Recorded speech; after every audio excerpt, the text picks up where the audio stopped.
Welcome back to the Sports Complex on a Thursday afternoon. On the show today, we will talk more about the Big 12 championship game happening this weekend out in Arlington. We'll give you more about Oklahoma State, more about Texas and what they need to do to be prepared to get ready for this game. Sark spoke to the media today. We'll play some of that audio as well. Patrick's Big Fat Poll today, got a couple of for you coming at you in just a few minutes. Also some sound from Hook 'em Up with Ian Rod B.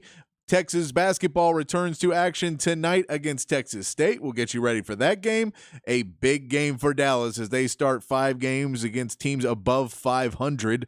And I know Seattle's not the best, but we'll get into that. That's a big one as well. Talk a little more NFL, a little NBA. The NBA in-season tournament is coming up. We'll get into that as well. All coming up on the show today here on The Hornet. And, of course, your text messages. 512-447-3776. 512-447-3776 is the text line number. Send those texts in, whatever you guys want to talk about. You guys drive the show. We just try to keep it on the rails. So whatever you guys want to talk about, we'll try and answer your questions or what you want your comments and what you want the discussion to be about. We try and respond to everybody here on the show and read everybody's text here on the Sports Complex. All right. So let's get into some talk about Texas versus Oklahoma State. And more importantly, I think in this game, because we can go over and I'll talk a little bit about, some keys that Texas is going to have to look out for. And we'll talk a little bit about what Texas may want to be ready for and some plans. And we know about the 3 high, 3 down.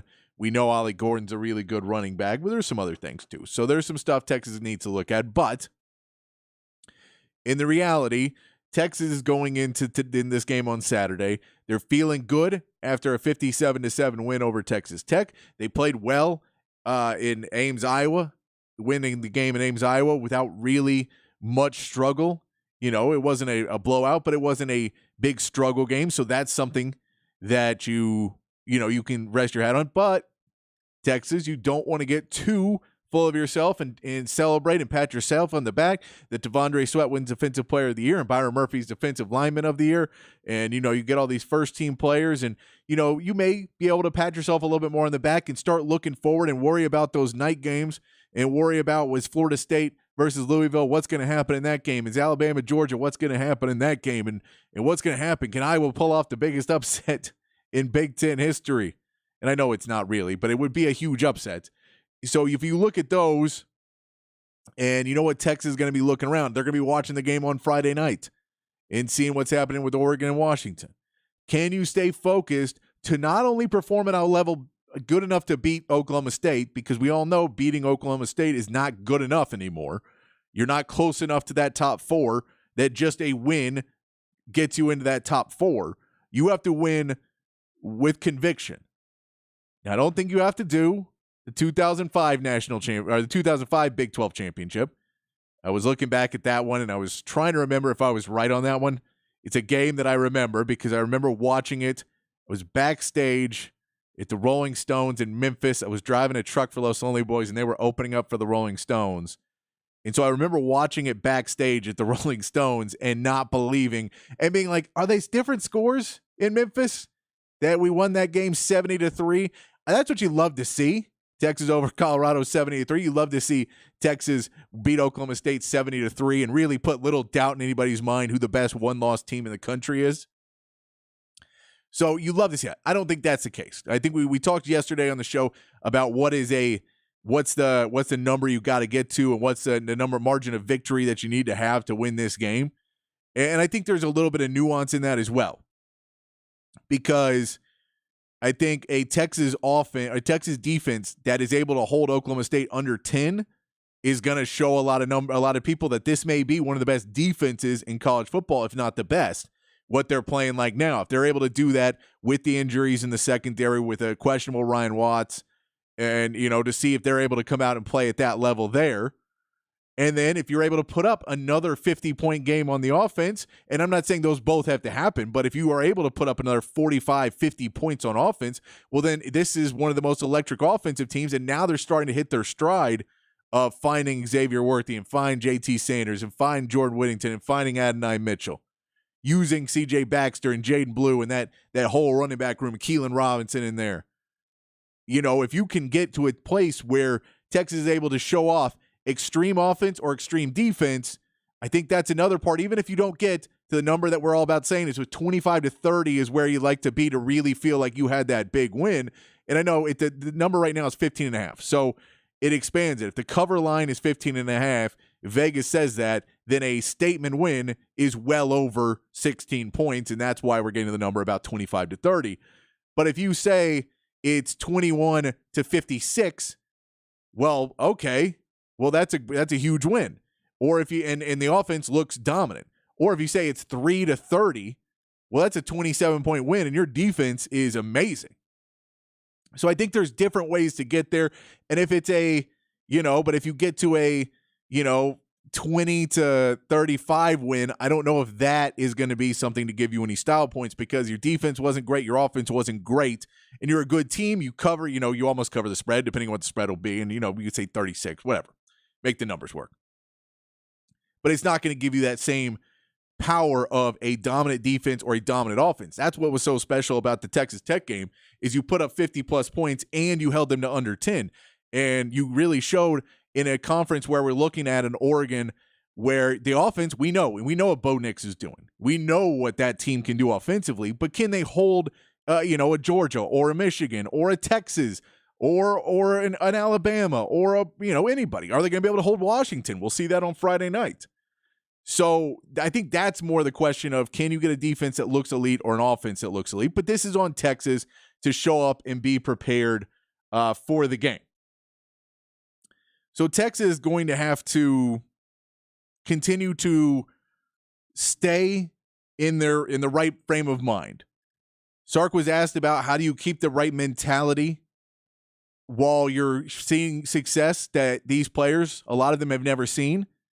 They haven't seen it at the college level. They may have seen it in high school, but they haven't gotten to that college level. How do you keep the mentality and keep them faced the right way throughout an entire season and then into a Big 12 championship? Here's what Sark had to say about keeping the right mentality. Well, we try to do with our guys is really, compartmentalize some things. We have a lot of fun as a team, and we've got coaches that do a great job of keeping it loose. I try to, like I said, I try to have great relationships with our players and let them know the human side of me. So I have fun with our guys too.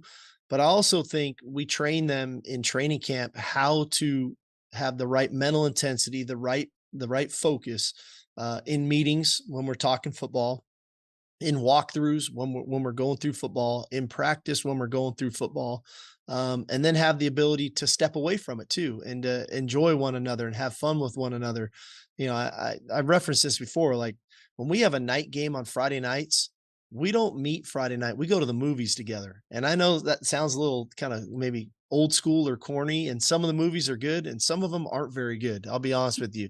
But in the end, just hearing the conversations on the bus about the movie, nobody's talking about how we're going to cover the kickoff or how we're going to block this, that, whatever. We go do that Saturday morning in the hotel. And so I think having those moments to make sure that they're loose enough is big. But I also think that, we really, really try to impress upon them, like, you can play loose and you can play fast and you can play physical when you know what to do. And so our players have gained confidence in, man, when I know what to do, I can be a little bit more loose because I can't wait for that opportunity to present itself because I know how I'm going to play the play. And so our guys have bought into that. And then I think they continue to pick each other up to give each other confidence that they're more than capable to play at a high level. Which there's some good stuff in that, which is one, this is a week like any other where you're getting into the game week, and we can play a clip from man Joe Cook asked a question about what was the preparation about Oklahoma State. We'll play that just for you in just a minute. But when you talk about this team progressing throughout the season, part of it, you don't want to amp up onto them the pressure to make it a breaking point. You want to give them that little bit of space and maintain the normality of, we've done this every week and you've seen the results that we're 11-1 and we're playing really good football. So we have to continue to kind of do the same things.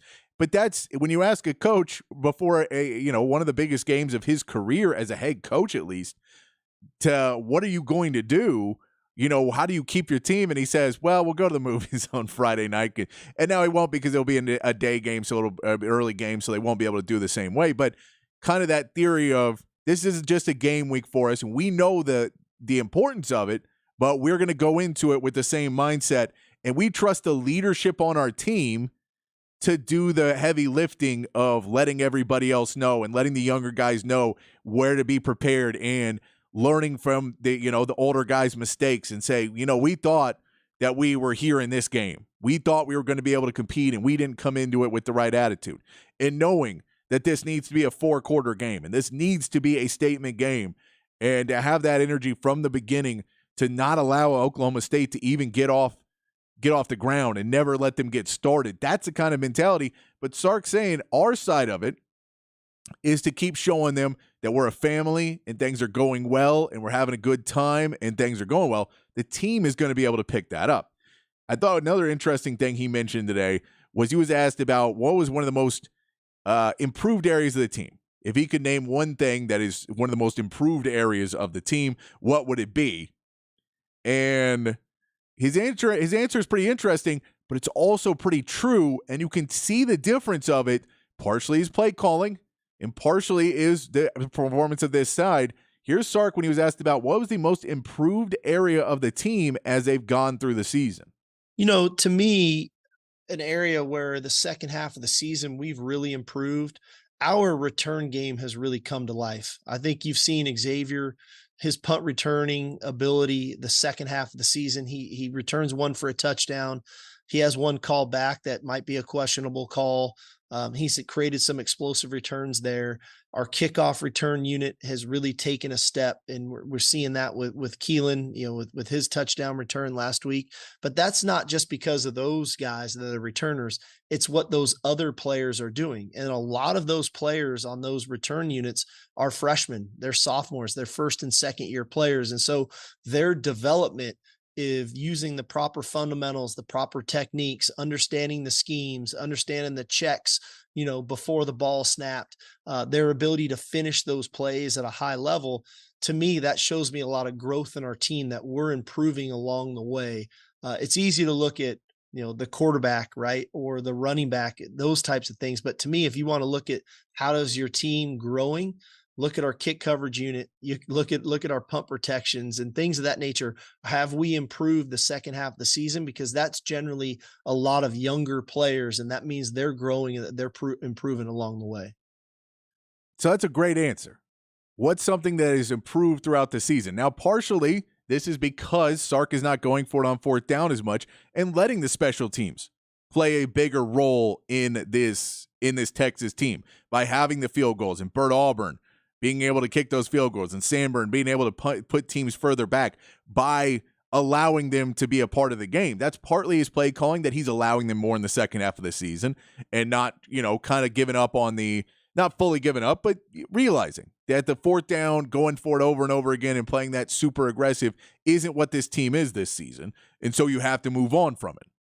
He's been able to do that pretty well, and you've seen the results.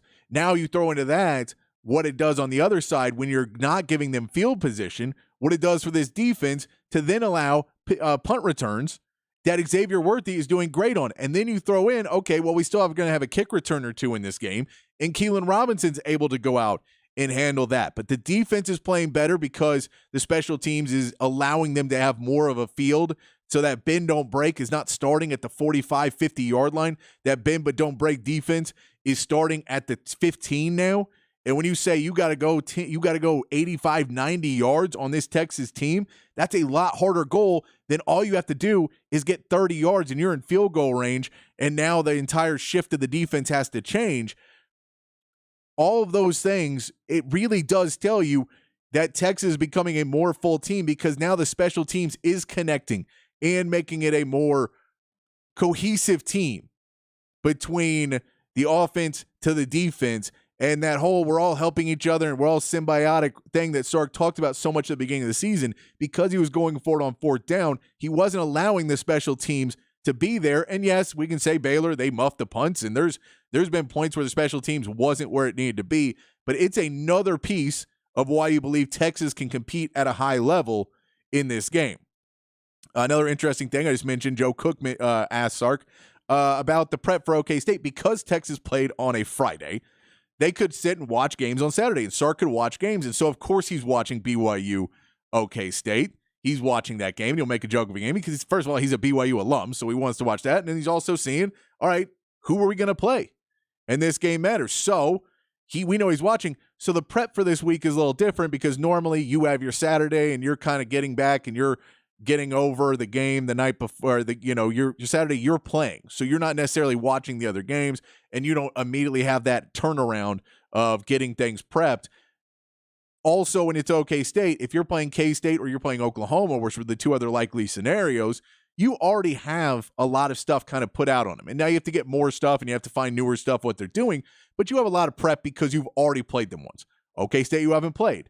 So Joe Cook asked Sark, what was the schedule? What was the timeline of the schedule for OK State where you basically, as soon as that game's done, you can get to work?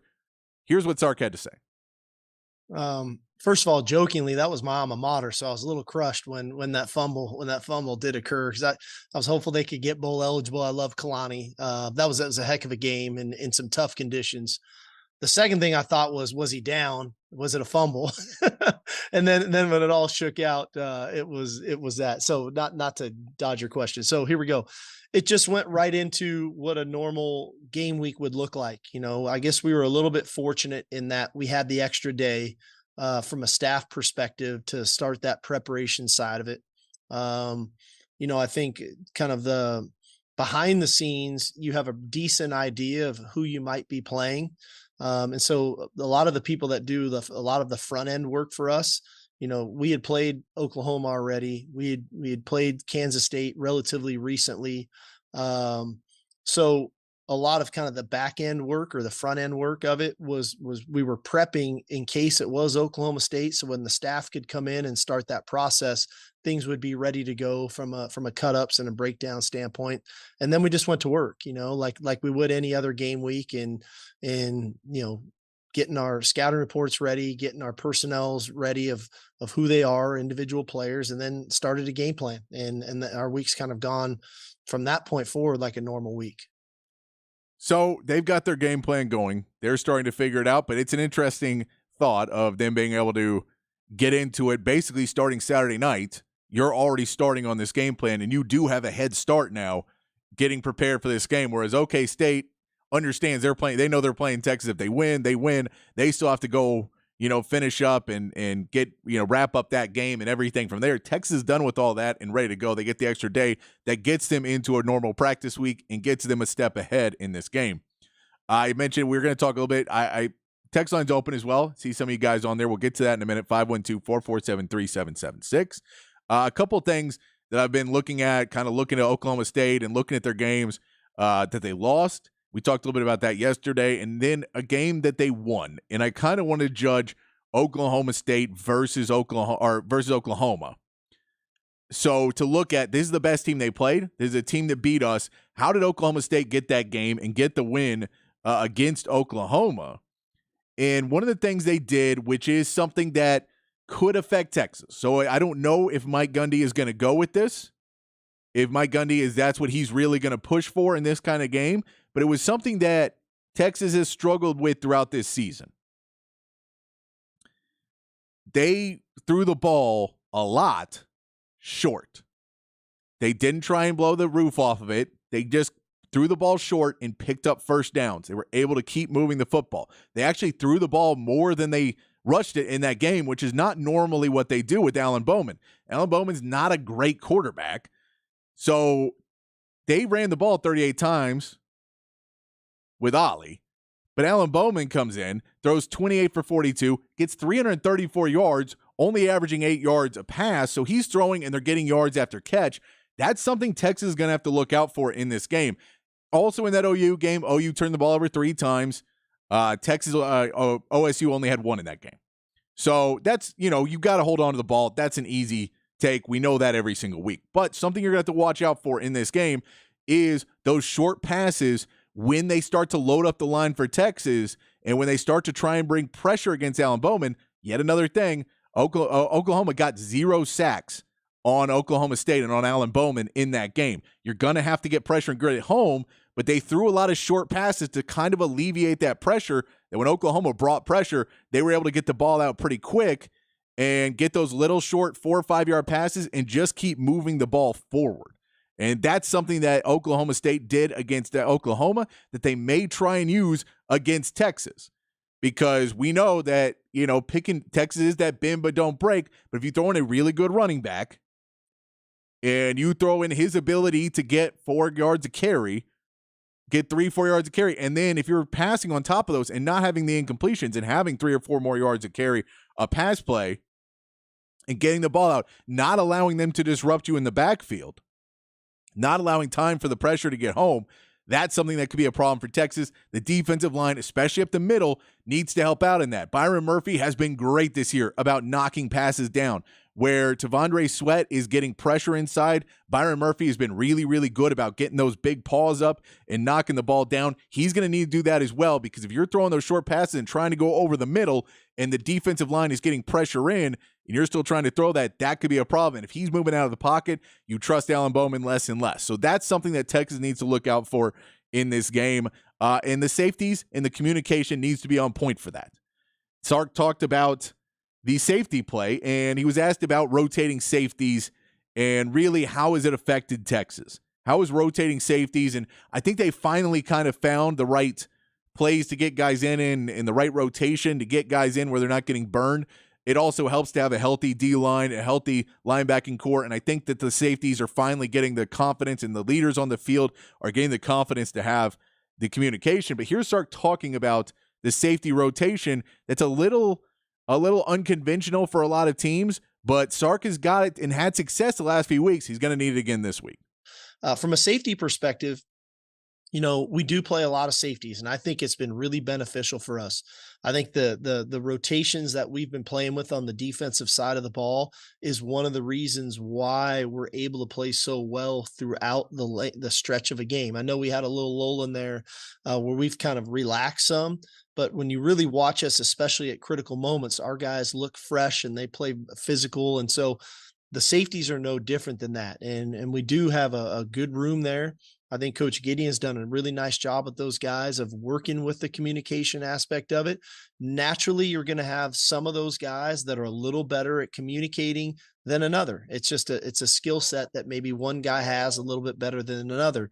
So we're always trying to make sure that we've got the right combination of guys out there that at minimum, we have one of those guys back there that is excellent at communicating. I think it is helpful that Jade is a great communicator at nickel or at star, and that Jalen Ford is a great communicator at linebacker, because if all those guys are on the same accord, generally the other 8 guys that are out there with them will be all tied together as well. And that's it. Communication, the lack of there earlier this season cost Texas many, many times. I think Jahdae Barron, when teams found the way to pull him off, was play big packages and he was getting pulled off the field, hurt Texas because their safety rotation maybe didn't have the vocal leader in. Some injuries in the safety led so they didn't always have a vocal leader in. Now they're able to be a little bit healthier. They're having the vocal leaders to be able to stay on the field and help out. Jahdae Barron is now being used many more snaps. So he's being on the field, allowing the communication to prevail. Jalen Ford is feeling better. He's playing really well, gets the communication. You have the D-line, T'Vondre Sweat and Byron Murphy, and the leaders down there. And with all that communication, it is helping this Texas team become the defense they are up front, a little bit further down the field. It's something they lacked early, but he nails on it there. I think they finally figured out the rotation of we need to have certain guys can't play together because they don't necessarily, neither one of them are communicators. So we need to have guys on the field. Always we need to have one communicator and one kind of play caller, and we need the other guy who can be a really good safety back, who can be a really good man cover back and can have speed, and we'll have another guy who can get, be hands-on and be Johnny on the spot. To mix those safeties together and to get it to play that level and keep Jahdae Barron on the field. I mean, I'll say I think he should have been first team all Big 12, but I think the reason he wasn't was because he was coming off the field too much early in the season. Not his own fault. He would have loved to stay on the field. But I think these are all things that Texas has going for them going forward, and they're going to need it against that little dinky attack that OSU may start pulling out against Texas to just try and move the ball, especially if the run game isn't really going. I don't think you're going to see a lot of shots downfield. You're going to see a lot of crosses and rub routes and everything else you can get in those little slants and anything you can get to get passes and just kind of pick away at Texas and get Mike Gundy to try and wear this team down. That's what they're going to do. But Texas' defensive line needs to start wearing Oklahoma State down, and the game can swing pretty quickly. And then from that point on, it just goes over to Quinn, and it goes into Quinn being able to play a better game. It's indoors this year. That 3 high, 3 down, he's seen more and more times. He's watched more tape on himself. I think that this Texas team is got a good shot to put up some good numbers against Oklahoma State. We'll be talking more about it. Big show tomorrow. 4 to 7 p.m. tomorrow. We'll be doing a show. Aaron Hogan is going to be in Dallas at Terry Black's Barbecue in Dallas, hanging out with some of the Inside Texas guys and Jerry Hamilton and Mike Craven. He's going to be going to hang out with all those guys down in, and who knows who will pop up on the show tomorrow afternoon when he's got those guys on. We'll be doing 4 to 7. We'll see if we're hoping he's feeling better. If he's feeling better, he'll be on the show. If not, then, we'll keep letting him get better. And then we're also going to be having an extended pregame show, 8 a.m. to 11 a.m., getting you right up to kickoff. Aaron is going to be at Jay Gilligan's in Arlington. They actually are going to have a shuttle that can take you. So if you want to go hang out with him, there's a shuttle. They have a big parking lot. They're going to shuttle you to the game, to the Big 12 championship game. We'll be doing that. And again, if Rod will be here, maybe we may get a tie show up. We may get some special guests on the phone. Who knows what we'll be doing? But it's going to be a really fun time. We want to thank our sponsor, One Source Gas, who is our title sponsor. And One Source Gas is awesome for supporting this. And our travel sponsor, Hayes City Store. And it's just really cool we're going to be able to do this and bring you some more coverage. But we'll keep bringing you that. 4 o'clock start time tomorrow. We'll get more into that. But let's get to Patrick's Big Fat Poll today. Patrick's Big Fat Poll of the day on the Horn. All right, couple big fat polls for you today. This one is this may be nothing. This may be other teams play, and it may be something about the Longhorns. But the first one is, what are you most nervous about on Saturday? Can you say I'm not nervous about anything? I think we're going to go win the Big 12 championship and let the cards fall where they may. We don't, I'm not too worried about it. That may be what your situation is. It may be, I think Texas is going to handle it, but I don't think we're going to win big enough.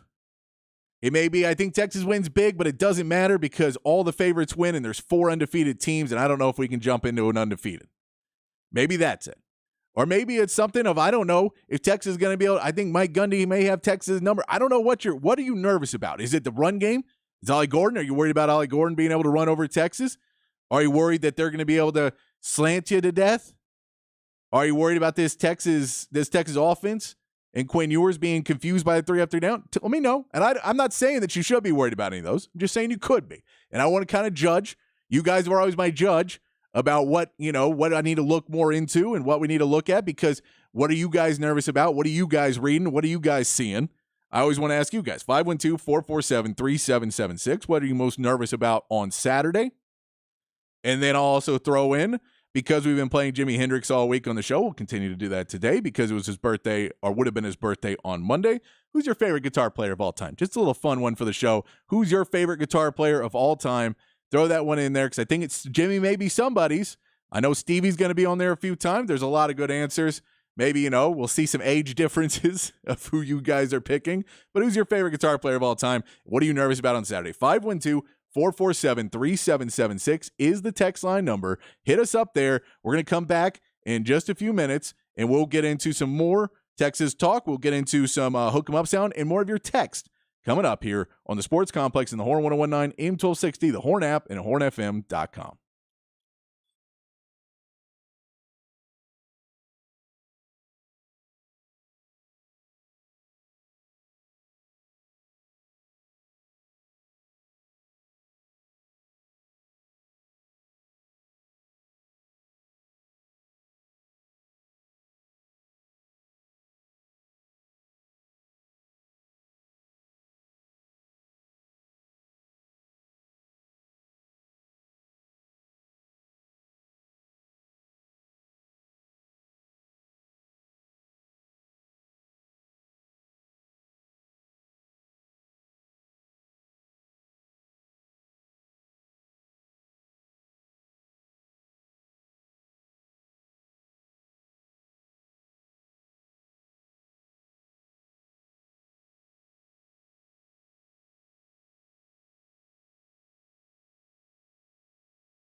Back on the Sports Complex here on the Horn.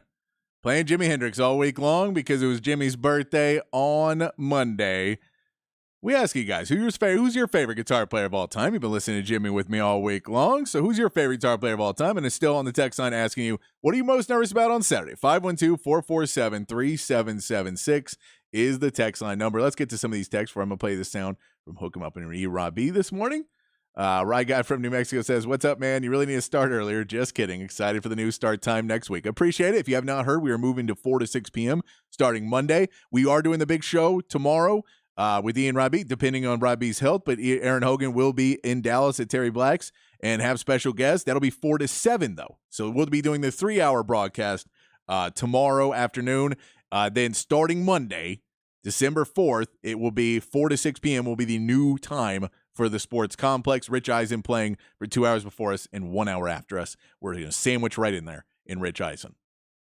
Texter says, question I have is, so I've been watching the SEC Network with Paul Weinbaum, and a lot of people are saying that if Alabama beats Georgia and Texas blows out Oklahoma State, that it could be Michigan, Texas, Alabama, Washington in the college football playoffs. What are your thoughts?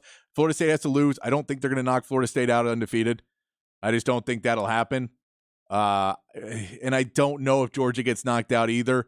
It becomes a lot more muddied in that situation. It just becomes a lot more muddied in that situation. I don't know. I know that's kind of, and it depends too. If Oregon beats Washington, which they're the favorite to do that too, then Washington gets knocked out and it's Oregon in there. But Oregon or Washington's probably going to be in.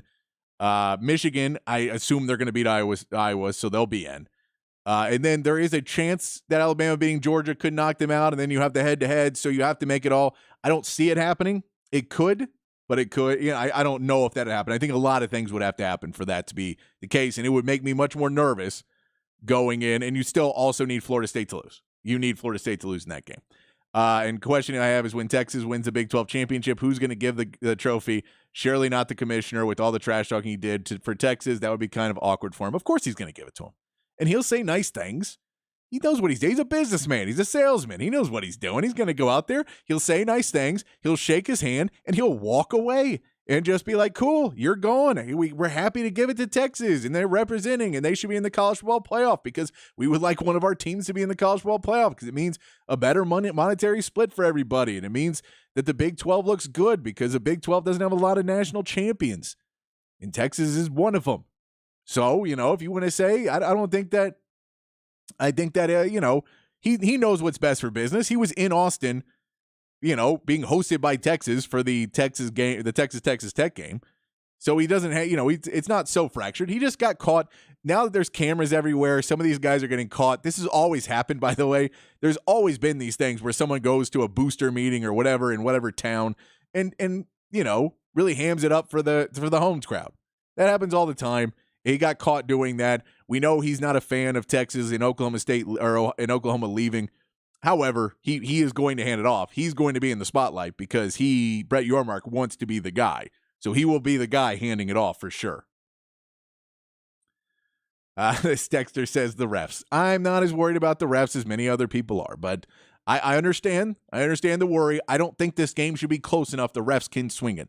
And if they want to call every single play a pass interference and just move Oklahoma State down the field, then fine, and everybody will know what happened, and the Big 12 will lose all respect from here on out, and all the officials will never be able to work in another conference. And if you can't call it that one-sided, and Texas should be able to handle this Oklahoma State team. I get if it's close.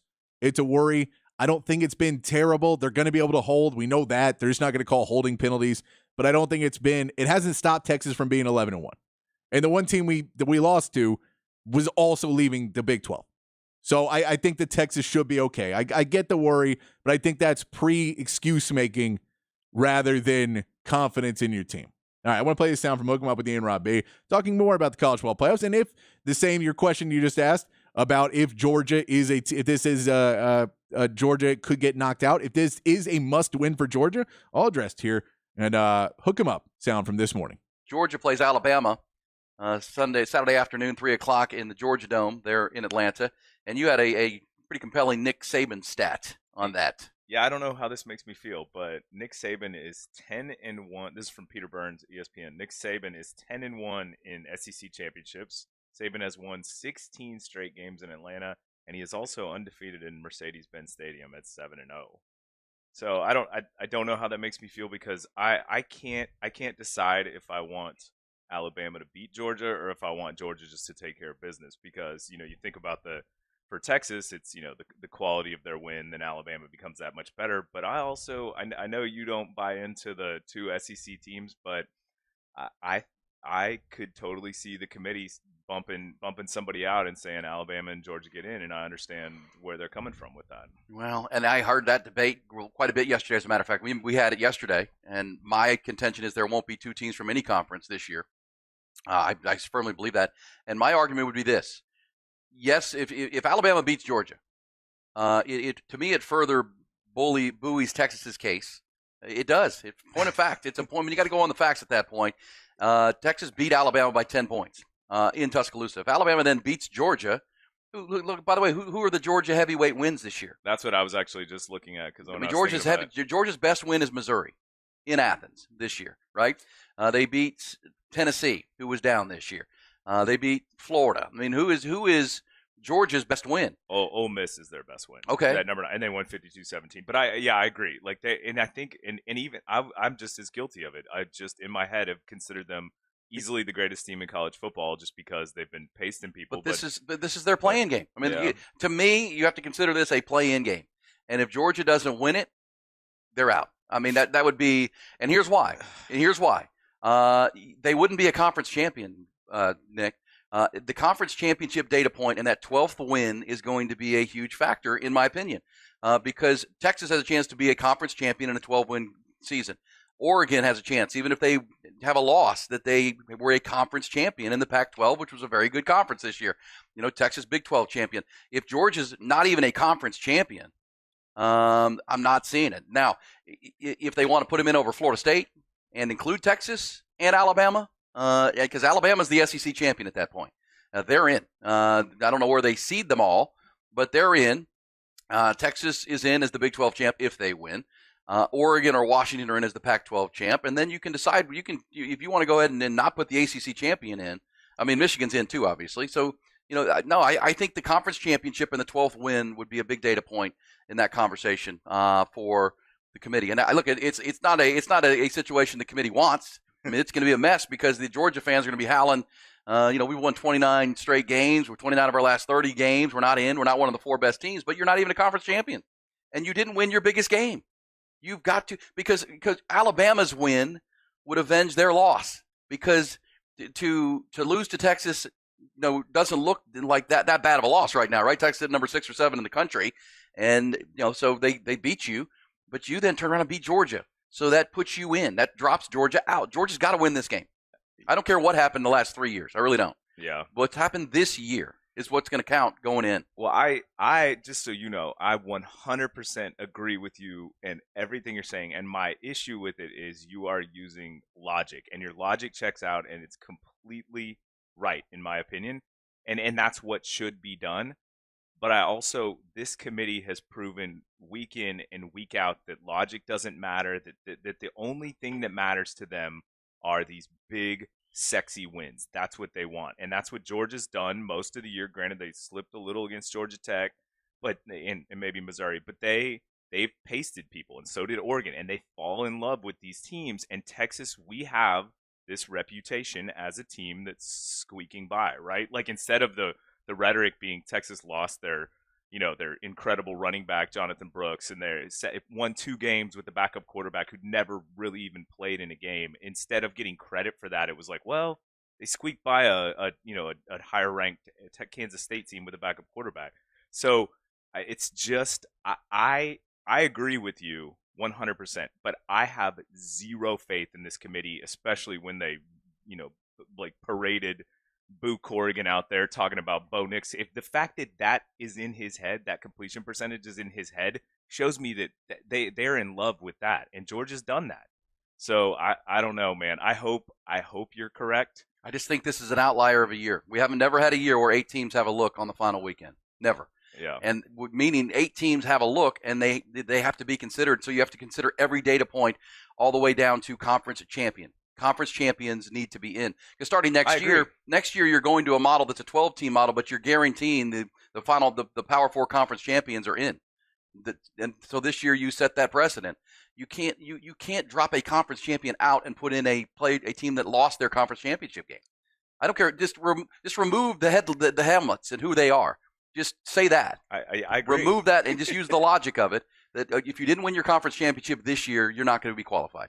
Last year you could because there weren't enough, and Ohio State jumped in there. TCU jumped in there. I mean, last year was an outlier the other way, where a couple of not conference champions got in, which was bizarre. But we'll see, and we'll see this weekend if all of a sudden there's all kinds of chaos. Well, then they've got some real decisions to make. But point of fact, if that's true in Alabama, look, Alabama nearly lost to Auburn last week. Yep. I mean, on a desperation 4th down Hail Mary play. They don't win that game. We're not even talking about Alabama, but they could still upset Georgia. Georgia's got to win this game. Yeah. And Georgia fans need to know that going into it. Because I do think, because Washington, I said this all yesterday, Georgia, Alabama's a play-in game. Alabama, Washington, Oregon's a play-in game. For Texas, it's a win and give yourself the opportunity game. I also think Florida State, the same thing. If they win, they're playing in. They're putting themselves in, even though people will object to them being there with a backup quarterback. If you're 13-0 conference champion out of the ACC, I don't know how they keep you out. Michigan, the same thing, undefeated out of the Big Ten. It's razor close, but I think that would put Georgia at 5 outside the window. I just think they have this love affair with it's blue bloods who have been strong recently, and there is this this unpublished data point of you've been really good recently, or you've been undefeated, or you've won this many conference championships recently, and they're getting credit for that, which I think is the biggest pile of garbage, because things should be based on this year, not on your history, not on what you've done in the past, not on who your coach is, not any of that. It's what you've done on the field, and it's your resume. And if we actually go on resume, which is what they say, there is zero argument for keeping Texas out of this Final Four if they win their game on Saturday. Good stuff there from Hook 'em Up today, and good stuff. We're going to take a break. When we come back, text line 512-447-3776. What makes you most nervous about, what are you most nervous about on Saturday? And who is your favorite guitar player of all time? Because we've been playing Jimi Hendrix all week. Send those in. And if you got any questions or comments or your theory on Texas in the college ball playoffs and what they need to do to get there, send that in too. And we'll get back to your text when we come back here on the Sports Complex on the Horn 1019 AM 1260, the Horn app, and hornfm.com.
Back on the Sports Complex here on the Horn.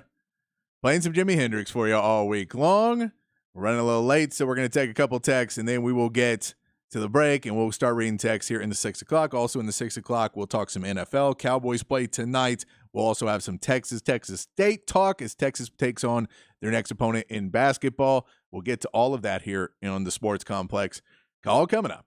Texter says, is Arch really going to transfer if Quinn stays? I appreciate you listening. First text I get from you. I appreciate you listening. It is clickbait. That none of that seems to. There's no validity from any real source, any verifiable good source that I've seen or heard, or anybody I know that has any say in anything. Nobody thinks that's happening. It is a clickbait because other teams would like to have Arch Manning, is what I've been hearing. That is the majority of what I've been hearing. Is it is just clickbait and it's not real. I mean, and we want to talk about the relationship Quinn and Arch have. That apparently, but before Arch came into the game, when they knew when Quinn was told he was getting pulled and Arch was coming in, he went over to Arch and told him, "Hey man, this place is about to go nuts for you." And Arch's like, "Really?" And he goes, "Yeah, this place is about to go crazy for you. They're happy for you." And so, and I think Quinn knew it because when Quinn transferred, people were pumped to see Quinn here, and so I think he knows.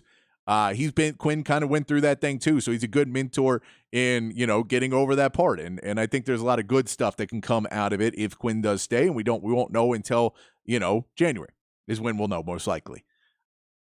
Carrie from Georgetown says for the question of who's your favorite guitar player, Cassandra and Mike Myers.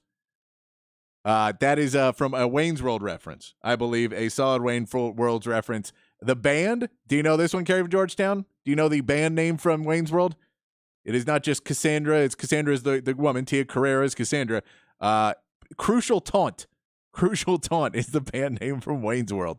Just to give you some terrible information that's going to stick in your mind now, and there's no need to have it. WPI Parts Guy says, all I can say that it's a fun freaking time to be a Longhorn. There is ways to wear the burnt orange, sometimes defiantly, sometimes confidently, sometimes boastful, but right now I wear my burnt orange Texas Strong. Hook 'em. It says, plus we just got to dominate and let the chips fall where they may.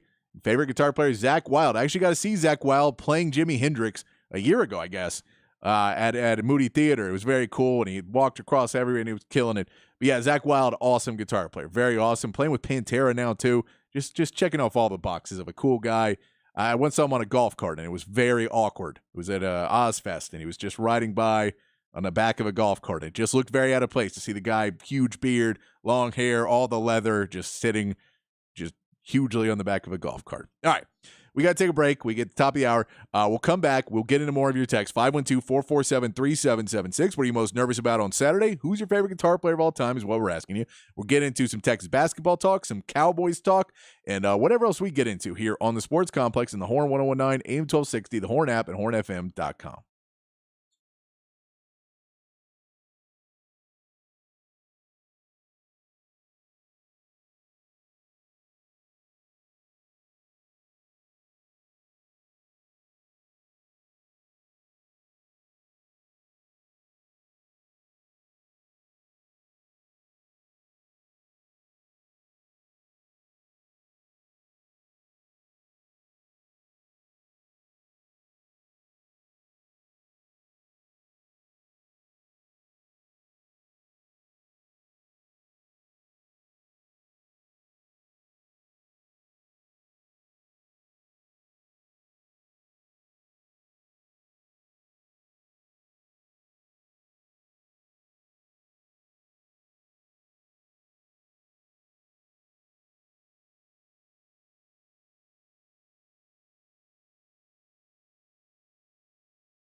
Hour 2 here on the Sports Complex here on the Horn. Going to talk some Texas basketball, some NFL, more of your text. We got some time. We'll get into some NBA talk as well coming up here on the show. And, of course, whatever you guys want to talk about, you guys send in the text. You guys drive the show. I just try to keep it on the rails. So whatever you guys want to talk about, keep sending those texts, and we'll keep answering them. Even, I know we get the Quinn Ewers question every once in a while. We get it because it's still on my feed all the time about that he's going to the Big Ten and he's going to the ACC and he's going to place he's not going. Wishful thinking. But I appreciate everybody who's listening. I appreciate everybody who's joining us on the text line. 512-447-3776. We're asking you the poll of the day. What are you most nervous about on Saturday? It could be that you're worried about something in the Oklahoma State game. It could be that you're worried about something outside of the Oklahoma State game not going the way you want it. It could be that, you're worried that you're going to burn the pot roast. I don't know. Text in what you want there. And then since we're playing Jimi Hendrix all week, we're asking who your favorite guitar player of all time is as well. Just having a little fun on a Thursday. Big show tomorrow. If you've not heard, big show tomorrow.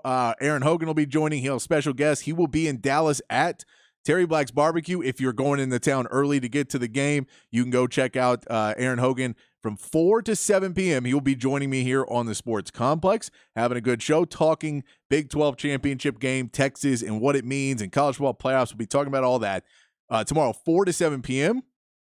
And then 8 to 11 pregame on Saturday morning, taking you up to kickoff. We will have Aaron Hogan, myself. If Rob Babers is healthy enough, and we know he's dealing with some illness, he will be back in as well to talk more. And Aaron will be in Arlington at Jay Gilligan's, which will be taking a shuttle over to Jerry World. So you are able to take a shuttle if you want to go hang out with Aaron Hogan in the morning before you go head off to the game in Arlington. They're planning to take a bunch of people, so they'll take you along as well to go enjoy the game. You can go check it out with Aaron Hogan, 8 to 11, brought to you by our friends at One Source Gas and our great travel sponsor in Hayes City Store. So very cool to have some partners here in Austin that want to help us go out and give you the best Texas football coverage we can bring you. We thank them very much. All right, so we got all that out. And also, if you don't know, the show moves next week. 4 to 6 p.m. will be the new time starting next week on the show. So we're starting 4 p.m. To 7 p.m. tomorrow. And then next week we'll start 4 to 6 p.m. And the Rich Eisen sandwich is what we'll be doing here on the Sports Complex. Do want to mention Texas plays Texas State tonight. Not a huge matchup for Texas, but hopefully you'll get to see some more guys get into the game. They've kind of whittled down that rotation. Hopefully Chris Johnson will get a little bit more time. That's a guy you want to see start coming along for Texas.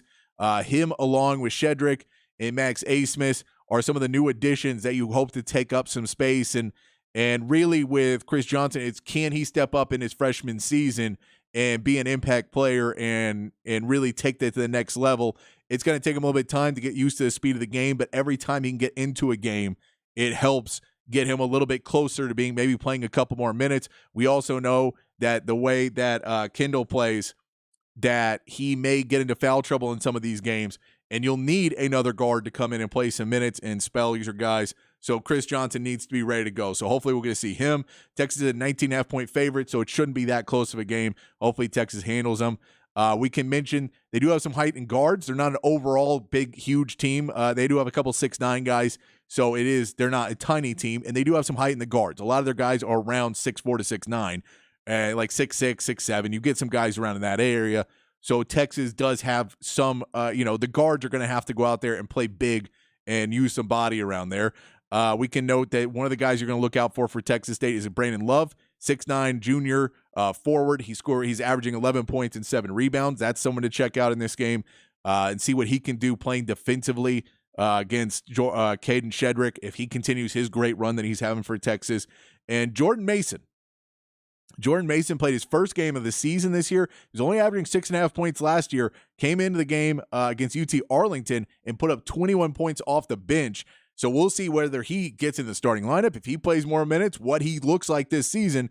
He's a sophomore out of Houston, I believe. So that is another player for Texas that they may have to look out for if he's feeling hot and he's feeling good because he's fresh and feels good getting in the game. But he got into his first game of the season last game for Texas State and was able to put up 21. So some people to look out for in the game. And, of course, we'll see Texas, who their leading scorers, if Max Asmus and Tyrese Hunter can get that shot going, if IT Horton can continue to pick up on the defensive end and keep his shot going, those are all things to watch out for in the game tonight. It's 8 o'clock on Longhorn Network if you're wondering where to check out the game for Texas versus Texas State.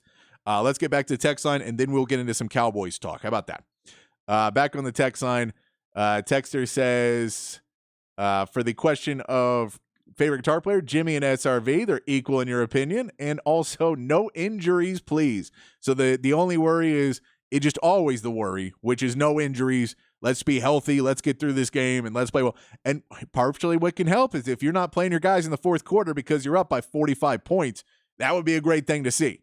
So hopefully we'll be up by enough, and we can kind of rest our players, and we won't get beat up too much. There is going to be some beat up because Oklahoma State's going to play it tough, but you don't want any lingering injuries that'll continue. You do get a break, which is very nice after this game. No matter what happens, you are going to get a break till January. So you basically get a month break to get healthy after this game, but no major injuries. I'm with you on that one. Dexter says, I'm most worried about Ollie Gordon, but we have Byron and Tavondre. Yes, Ollie Gordon is, of course, he's a really, really good running back. We played one last week in Taj Brooks, in a game where they were down, still almost put up 100 yards. I believe put up 95 against Texas. So those good backs are going to get some coverage and get some yardage. They're just going to.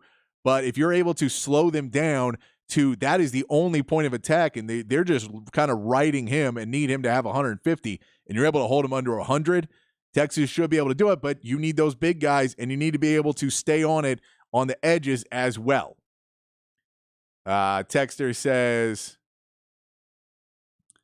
Eddie Van Halen is the god of guitar, and Saturday I'm worried about Sark being outcoached and Ewers disappearing.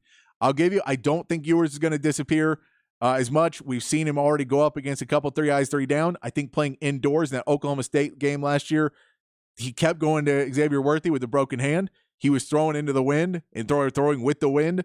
It was very windy that last year, and he was not the same quarterback he is this season. So I think that he'll play better. The question is Quinn going to be able to run it all in this game, and where is his arm health? Because I think him being able to run and get out of the pocket is a huge added benefit. He'll definitely be able to probably add it back by January, if you're playing in a bowl game, if he's playing, and depending on what he decides to do. But I do think that I'm not as worried about him completely disappearing in this game because I've seen what his track record is this season. I know last season, and Sark talked about it on Monday, about, what happened in the last game. And I think there was some extenuating circumstances. He was also hurt last year in that game as well. So I think, he's gotten a lot better at that 3 eye, 3 down. Gundy's going to throw a bunch of different stuff at him. That Oklahoma State is going to throw a bunch of different stuff. I'm not as worried about him disappearing. And the biggest point that Sark made when asked about it was the difference of Ewers last year and this year is Ewers used to compound problems. He used to have, a drop turns into misses, turns into interceptions. And this year, a drop is a drop. An interception is an interception. And a miss is a miss. And he moves on from that and can come back and play at a high level again. And that's something he didn't have last season. So if you're able to come up, and now you don't want to have any mistakes, but you're going to probably have a few. Maybe it's just a missed pass. Maybe it's something where, you just misread the read and the ball goes out of bounds, whatever it is. I think that the fact that he's got another year, and throw in the fact that it is an indoor regulated place that they're playing at Jerry World, I think is a pretty good one. And also Eddie Van Halen's awesome. I agree with you there. Chan says, nervous about 1, the slants, 2, quick game, and pass against our aggressive defense. Gundy shall have special plays specifically for us. I'm sure he does. I'm sure Gundy has everything he has. I don't think he has the players to pull him off the same way as Ollie Gordon and not a lot of other really great players on this team, because the NIL is not there necessarily, and the transfer portal he's not using really well. So he could, they're going to put up a fight. I think the reality of playing Oklahoma State, the thing you just have to keep remembering about Oklahoma State is they've started a lot of games this season not playing good football. And then because they come out in the second half and the other team kind of lays off, they pounce on that. Texas has to be aware to be a second half team to play like they did against Tech and not allow them to get up. And I think they should be okay. Now it is, who knows? It's football. It's a big game. Anything can happen. But you need to stay on top of them and not let them ever get out. Does OSU have a running back behind Ollie Gordon? No, I don't. I mean, not anybody that is that level. They don't have a running back room like Texas does. And Gundy shall throw the kitchen sink at us. I think that he will, he's going to try everything. But I think at a certain point, when do you try everything and when do you graciously realize, well, it's not worth getting my players hurt and let's just go ahead and, let's play smart and let's hand the ball off to Ollie Gordon. I think the problem is the question is, can you turn Alan Bowman into a turnover machine? If you start to get him to turn it over and you start to get turnovers, it throws everything off for Oklahoma State because they need to play really clean football to compete with Texas. Dexter says, Mario from Hutto says, would 35-17 do anything? That's what I'm seeing anyway. Gundy's a great coach and he can be scary. That's probably what I'm worried about the most. And Tom Morello's favorite guitar player. All right. I can see that. I went and saw Tom Morello downtown during South by, but I decided not to bother him because he was in a conversation. But, I think 35-17, it's a good score. I don't know if it's a big victory. You need a lot of help. If you get there, you may be able to get over Ohio State, but I don't know. What we've seen so far is the Big Ten seems to be pulling a lot of power, and Ohio State could eke their way back in, which is all BS. And again, if Florida State wins, there's no way you jumped in with that score. I think you need to be a little bit more impressive than that, but that is also not a bad one. I don't think it hurts you at all if you get a 35-17 win either. Scarlett says, of course, I love and grew up on the legends like Clapton, Gilmore, and Eddie V, but I'm going to give some serious love to Dimebag. I like that. He belongs in the conversation. Also today, my two favorites are Justin Johnson, insane blues guitarist, and Mike Dawes, and equally insane percussive guitarist. Very nice. I like that. By the way, I'll give a shout out because it is 2 weeks away now. In 2 weeks, I'll be hosting Jelly's 12th annual guitar jam. I can't remember off the top of my head. At the 310 at ACL Live. Get your tickets now before they sell out. It's for a firefighters relief fund. It is a really cool charity event that happens every year. A bunch of awesome musicians get together. You'll get some cool bands like Tomar and the FCs, The Past Lives, and Jelly playing full sets. And then this jam that is just crazy with so many talented musicians coming up and playing. I get to host it every year, and it's so much fun. So get your tickets for that. I'm going to post it up after the show. Promise. Follow me on it at It's Patrick Davis on Twitter, and I'll post it on my Instagram at It's Patrick Davis, and you can go in there and get your tickets now because there's going to be a load of fun coming up. But Jelly Ellington is one of the best guitar players in Austin. I will tell you that hands down now as well. All right, let's talk a little Cowboys, and I'll get back to the text line. I see there's a bunch more in there, and I want to get to them. So I want to talk some Cowboys, though, before I miss out on talking about them. I promised I would. It's not a ton to talk about because this is a Cowboys team that is a 9.5-point favorite tonight. They should be able to win the game. They should be able to win this game handily. The real question is, can they still play well against an above 500 team? This is the question. I think they can. I think they will tonight. But the Cowboys, this is an unfortunate stat of theirs, and you play who's on your schedule. I get it. You play who's on your schedule. The Cowboys have beaten one team that was above 500 when they played them. That was the Jets at 1-0. That's your one team that you played that was above 500 when you played them. And so they just haven't had and beat them. Let's put it that way. And so they just haven't had the level of competition yet. The next 5 games we know are going to be tough for them. It starts with the Seahawks on Thursday night. The good news for the Cowboys, you played on Thursday last week. You're at home. You shouldn't have the Thursday short week worry because I know you probably let your guys go home and get Thanksgiving, but you don't necessarily have the same short week that a lot of these guys do. You should be ready to go. And the numbers for Geno Smith, unfortunately, aren't great. In the last 5 games, he's 5 touchdowns, 4 interceptions. Those aren't great numbers. These Seahawks offense hasn't looked great. They're about to go up against a really good defense, and we know what that Dan Quinn defense can do. He knows how to play against Seattle. He used to coach there. He was the mind behind the Legion of Boom. And then the reality is the Legion of Boom is gone. So if we say this Seahawks offense is not going to be able to get it done, Kenneth Walker is probably out as well. I've not seen the update. Text it in if you've seen it, and we'll mention it. But the Seahawks pass defense is 22nd. And that's a problem because the Cowboys can't run the ball. We know that, but they can throw it. And Dak is playing really, really well right now. I see the Cowboys covering this. 9.5 points does not seem like a crazy cover. It's Thursday night, so it's probably going to be a little bit more lower scoring. But I think this is a game that the Cowboys shouldn't really have a ton of problems with. They should be able to throw the ball on this Seattle defense. And Geno Smith just hasn't been the guy. They're going to pass rush him. They're going to go after him in this game. I can tell you I personally pulled DK Metcalf out of my fantasy lineups that I have him in just because Thursday night games, I don't like playing a lot of guys anyway. And it doesn't feel like it's going to be a big game. Could be. Who knows? It's football. That's why they play the game. But not a ton of faith. Not a ton of faith in the Seahawks to make much of a game tonight for Seattle. All right, let's get a couple more texts before we take a break, and then we'll get more texts. I'm trying to read everybody's texts before we get out of here. I also want to play this interview with Alex Okafor from Hook 'em Up. That's really good. Alex Okafor doing some cool stuff. Arborhorn81 says, my son, Jimi Hendrix, and Bruce Lee were all born on November 27th. I'm a pretty big fan of all three. I like that one. I like that. And always, it's turnovers and fourth down conversions that fail. That is what worries me. That's how better teams get upset by underdogs, like what happened in the OU game. I just want to win in a Big 12 championship. I don't care if it's by 1 point. Let the chips fall where they may. It's been one heck of a year. I like that. Arborn. And the reality is we saw against Texas Tech, Sark kicked field goals, and it worked wonderfully. And he punted the ball, and it worked wonderfully.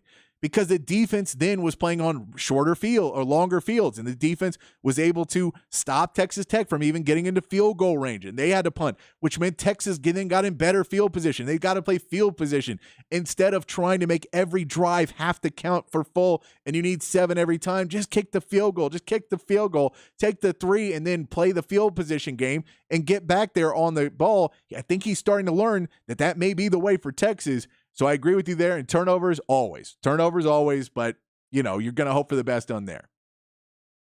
Texas says, you said it, SRV. Got to see him live several times. Very cool. Including his last outdoor concert in Austin before he passed away. He was one of the performers you had to see live. A true force of nature. I've seen live recordings, and I've heard a lot of bootleg tapes of Stevie Ray Vaughan from people I know that have them. It's a very cool thing. Of course, if you grew up in Austin, you have to love Stevie Ray Vaughan. Foch says, Pete Townsend. All right, I'm a big Who fan. My dad he's a bass player, so he's a huge John Entwistle fan. So I grew up John Entwistle, and Keith Moon's a beast, and there's some really great stuff. Why not just add another hour? I only get half with you. I appreciate it's just me is why I did not add another hour. It is not necessarily easy to fill all the hours, especially once we get done and football season wraps up. So that's the reason. It's not great. Maybe we'll add one at one point. Also, we need to play Rich Eisen 3 hours. We have an agreement with Rich Eisen to play him 3 hours a day. So we have to fit him in to the schedule as well. So there are reasons behind it. But look, we're going to try and get the podcast out a little bit quicker than we have been. So we'll try and get the podcast. So hopefully you'll be able to check out the shows and listen to them, the podcast versions, if you're not able to listen live. We'll hopefully keep that going and keep you going. And you can still text in, and hopefully we'll see. And you just text in before and then listen to the answer. Average Joe says SRV all day. I like that. Phil the Thrill says Tony Iommi, Black Sabbath. Got to see him play live.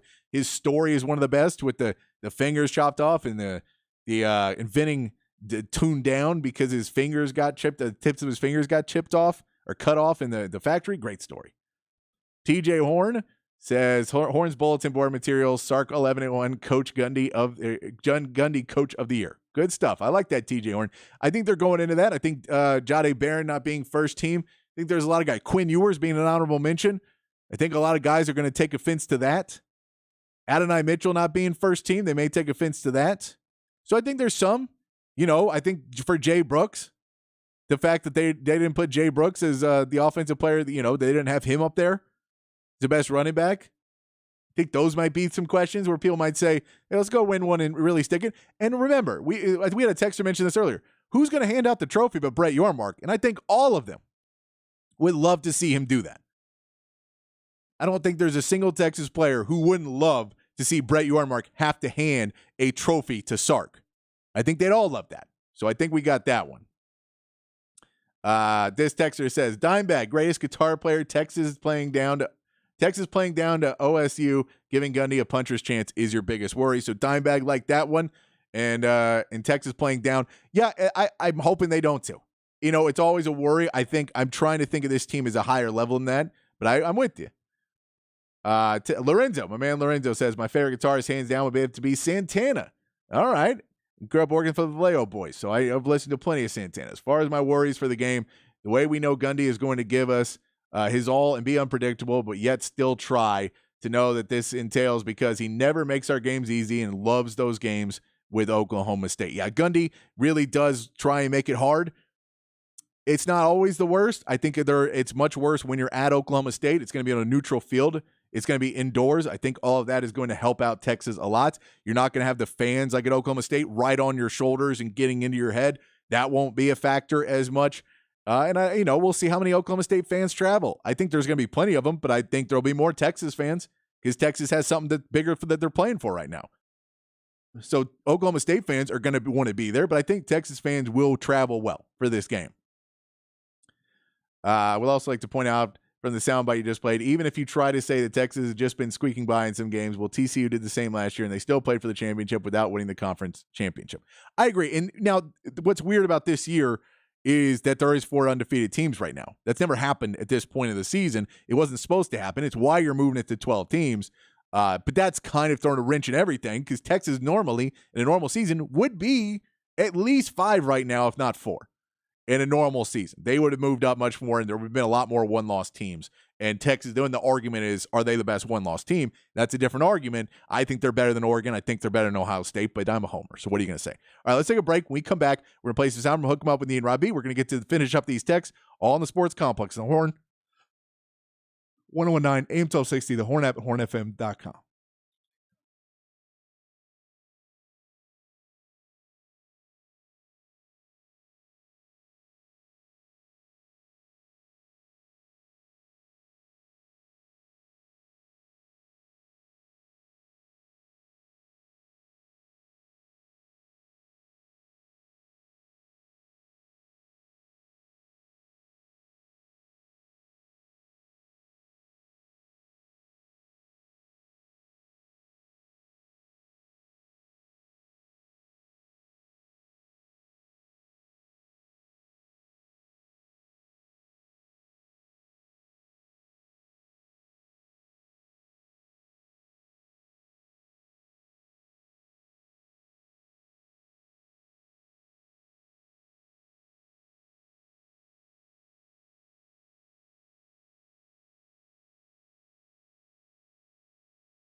Back in the sports complex here on a Thursday afternoon.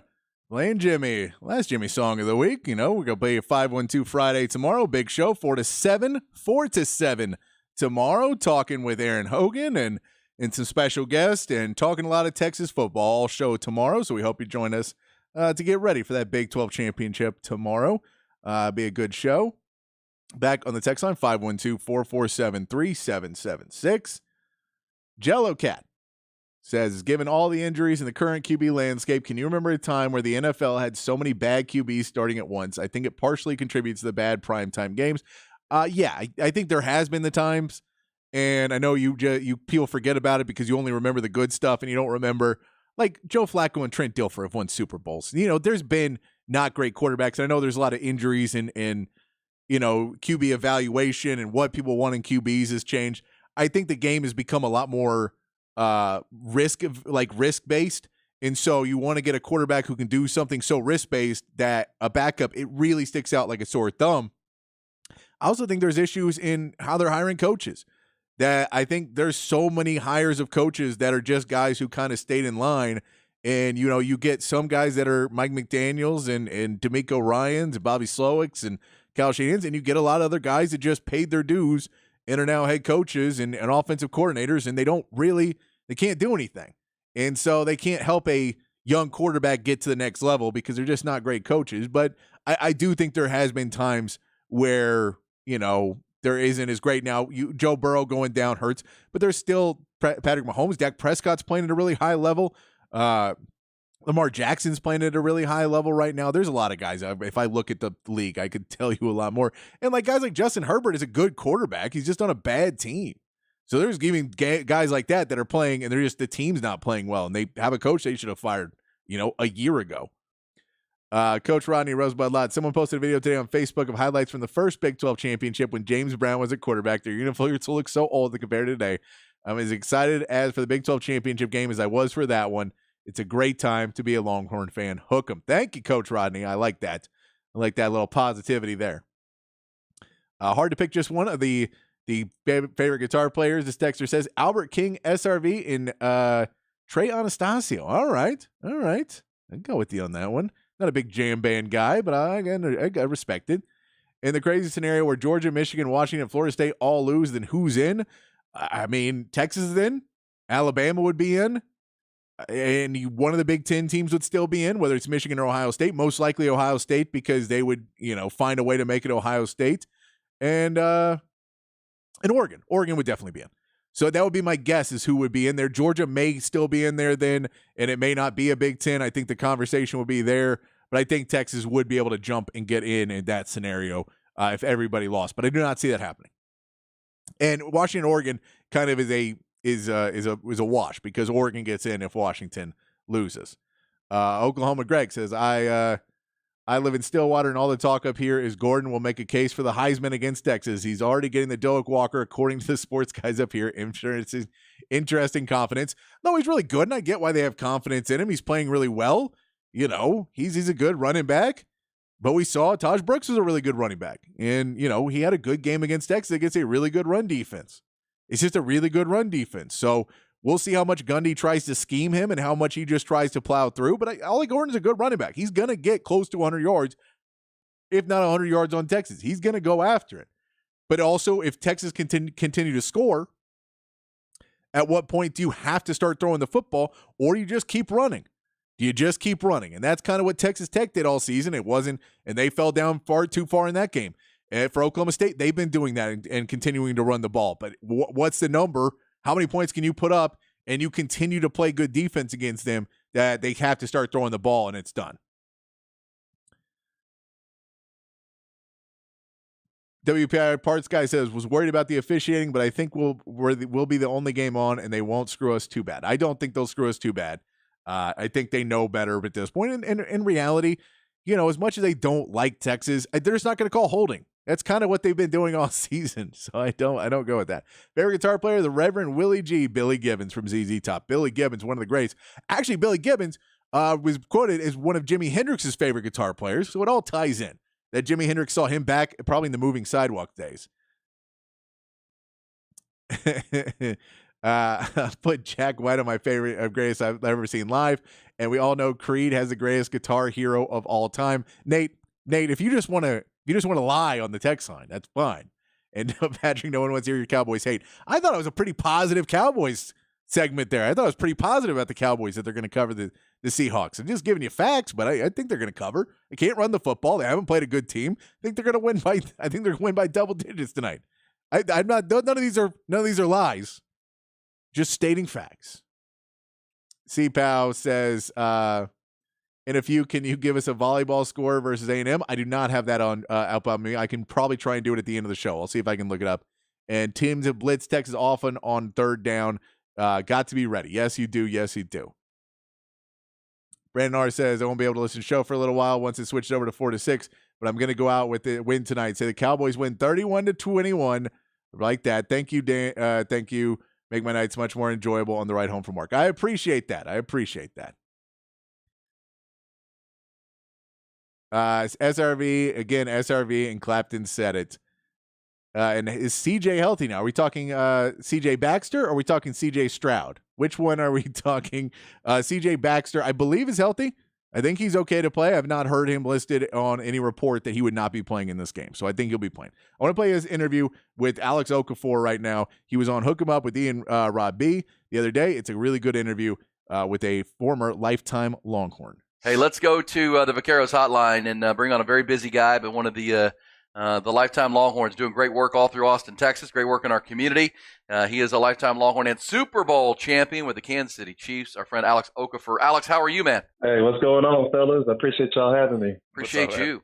And I see you everywhere. I see you with my man Bob Ballou. You're on K-View. You're doing all kinds of stuff. Appreciate watching it. You do great work, my friend. No doubt. I appreciate that. This media stuff is new for me, so I'm just trying to break through the space and just get better with every rep. Yep. Well, better with every rep. Just borrow what you did to make it to the National Football League. That's right. Get better with every rep. Hey, speaking of that, for this Texas defense, when you analyze it and really break it down, what makes this team such a run?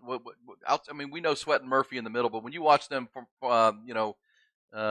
technically, why are they so good at stopping the run? Man, they're just a physical bunch, if I'm being honest. Like, if you really break down the film and watch the tape, they're just whipping the man in front of them. They're beating double teams. They're slapping people across the line of scrimmage. They're a physical group, and I think you got to thank Coach Bo Davis for that. Man, I think I'll tease it a little bit on you have this great podcast now called Behind the Face Mask, and I think you talked a little bit about it, and I think you talked with Tavondre and kind of let something out about that whole situation. If you could talk about that a little bit. No doubt. Yeah. So I have a new podcast called Behind the Face Mask. It's on YouTube. Go ahead and look that up. And the first interview that I had was with Big T Sweat, and we kind of relived the infamous Bo Davis bus rant from 2 years ago. And basically, he took responsibility for it. He said, I wasn't the same guy that I am now. I'm more mature. I'm a better leader. And back then, even after a loss, I didn't take things as seriously, and I just felt like football wasn't everything. And he got caught laughing in the wrong moment, and Coach Bo Davis didn't receive that well. And then, the rest is online for y'all to go look up. But it was cool for him to get to open up and kind of reflect on that situation and how much he's grown. Yeah, we've actually played that and borrowed it and played it on the show here for you, Alex, because it was coming off of the win over Iowa State, and it's such a turning point for the program. And you can speak to that. And Tavondre Sweat's the life of the party, man. He's a big time character. You can see him kind of giggling through things sometimes, and everybody reacts differently to things. But I think that whole story that he revealed to you, that he was the guy laughing and he was lit the fuse on Bo Davis and the tantrum that maybe cleaned out this program. The fact that Bo didn't hold a grudge, Coach Davis. I mean, the team built this thing, and Tavondre went to work and is a big part of the turn. Right, 2 years later, he's a guy that has a chance to win the Outland Trophy in a couple of weeks. Yeah, no, absolutely. And I think that just goes to show kind of the player development being brought back to the university. I know over the past 10 years, a lot of Texas fans kind of complained, including myself, that the players just weren't developing in the system. Now, fast forward to where we're at now. Not only are the players developing physically, you see them developing mentally as well. And T Sweat's the best example of that, just mentally, how he's changed his leadership, how he's brought younger guys along with him. It just shows the development of T Sweat and the team itself. Hey, Alex Okafor is with us. Alex, speaking of culture, and Sark has been talked openly about how they've gone about really intentionally building that culture and letting players bond and get to know one another. Culture can be fleeting though. How when T Sweat moves on and Byron Murphy and Jalen Ford and Jahdae Barron and these guys, when they move on, however this season wraps up, how do you make sure, if you're Sark, that stays in the program? How do you keep building on that culture and not let it swing back the other way? Yeah. So, first of all, let's pray that Big Murph stays, because that'll help a lot in terms of keeping the culture intact. But it just comes through the development that I spoke on a few minutes ago. Not only are our top guys developing, but everybody must develop. These freshmen have to develop right when they get into the program. Sophomores got to be ready to carry the torch and step in right away. Every position in every age group has to develop within their parameters, and I think that's what we must see for this program to take the next step. Hey, let me ask you about culture, because you had it at Texas, and then into the NFL, 3 different organizations. You won a Super Bowl with the Chiefs. Is that a palpable thing? Can you talk about that? The different organizations and different cultures. I have to think, when you're in KC with Mahomes and Reed, and it's kind of a baked-in thing that you either get on board or you're not going to be there in the National Football League. Yeah, and it starts with your top guys. So, when I was in Kansas City, you look at guys like Pat, you look at guys like Travis, you look at guys like Big Red, which is Coach Andy Reid, and you're going to get the best out of them week in and week out. So somebody like me, who am I not to give my best week in and week out? And it just kind of trickles down throughout the locker room. That's what we got to see with this Texas team. Big Sweat's going to come week in and week out. Coach Sark, his play calling is going to be amazing week in and week out. Coach Bo Davis is going to give you all he got week in and week out. So now it just has to trickle throughout the program, and that's how culture is involved. That's how culture is developed. Man, I think since I've gotten to know you a lot recently, and I think I think a lot of people are wondering, what's your next? What's next for Alex, and what are you focusing on? Yeah, so as I mentioned before, I'm just trying to break into the sports media space. I told myself when I stopped playing, I wanted to stay as close to sports as possible without having to actually coach. So those are my goals for right now. Right now, I'm doing Longhorn breakdowns on our local CBS station and our local ABC station here in Austin. Also, I have my podcast Behind the Face Mask, and also with your co-host today, Nick Shuley, I'm doing the Third and Longhorn podcast as well. So just trying to, develop my resume, and like I said earlier, get better with every rep and try to expand within this space. Yeah, it's all good stuff. I've seen the TV and the Third and Longhorn. Derek Johnson comes on that. You got a bunch of guys. It's pretty cool. I really enjoy watching that. And Alex Okafor. Alex, when you're breaking the film, and this is what fans love and I love about watching your breakdowns, you watch film your whole life. You normally do the show with Rod Babers, and, of course, he has too. When you watch the film of Texas versus Oklahoma State, what concerns you about the Cowboys for this matchup on Saturday? Yeah, well, obviously they got one of the best running backs in the nation in Ollie Gordon. So it'll be a nice matchup for our D-line once again to have to prove to stop another elite rushing attack. But outside of that, if I'm being honest, if we show up, I don't think there's much that Oklahoma State can do to us. And we have to go in there with that mentality. I'm not saying sleep on Oklahoma State. I'm not saying underestimate them. But it's more of knowing who we are and who they are. And if we bring our A game, there's nothing that they can do with us. And we have to prepare like that. You played for a lot of coaches, Alex. Alex Okafor is with us. You just heard he's doing all kinds of great media and podcasts and TV, joining us here this morning to preview this game. Steve Sarkisian, everyone has learned him over 3 years, but man, really, he started this back in the summer where he went on that Pivot podcast and talked about this team looks like my team. They talk like my team. The consistency within his coaching staff that has helped permeate this leadership. What do you take from Steve Sarkisian of the type of leader he's become for the Texas football program? Yeah, one thing that's impressed me the most about Sark is him coming into the program. Kind of like you mentioned, he had a specific idea of what he wanted this team to look like, and he had a roadmap on how to build that type of team. And he has not veered an inch off of that roadmap. Each and every recruiting class, he's recruiting his type of guys. And not only that, if we transition into play calling, like a lot of coaches, you always wonder, like, what is their specialty and, why did they get hired? Coach Sark, he's known as a brilliant play caller. What people hate is when you bring in a brilliant play caller, he doesn't call plays like that no more.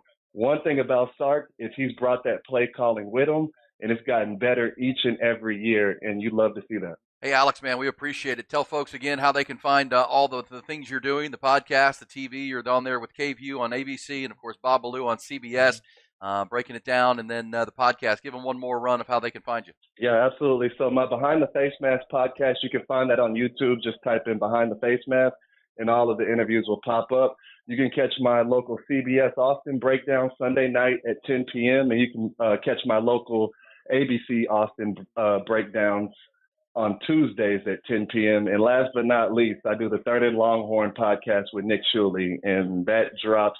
Nick, you can tell them whenever that drops. I think that drops every Wednesday or Thursday, something like that. So, Yeah, we generally record it on Wednesdays and then put it out on Fridays, I think. All right, Right looking before forward the to game. that. All right, brother. Thank you. Hey, Alex, good to hear you. Join us anytime, and appreciate the insights, and good luck with everything you're doing, my friend. absolutely. Thank you for having me. Thanks, Alex. Okafor. There you go. There it is.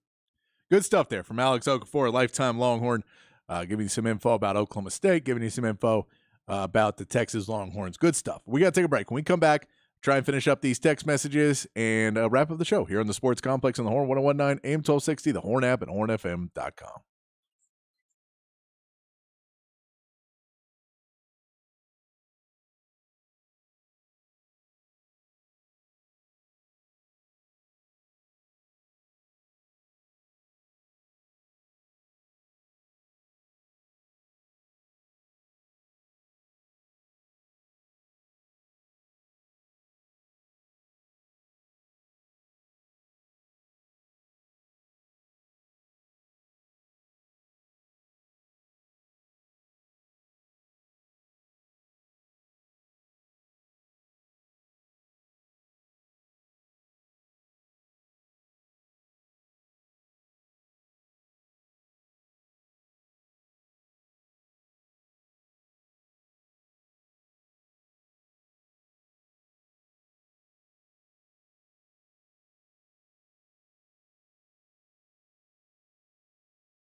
All right, running out of time again.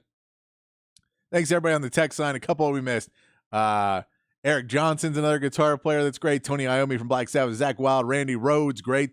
Texas natives, Dimebag Darrell, and Cord Pull of Texas Hippie Coalition. Good stuff there. Monty Montgomery, another Austin musician, very good. I've actually interviewed Monty before. Very nice guy.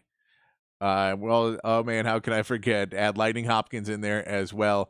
And Nate says my Cowboys positivity is insincere. It's sincere. Nate, I'm a very sincere guy. Come on.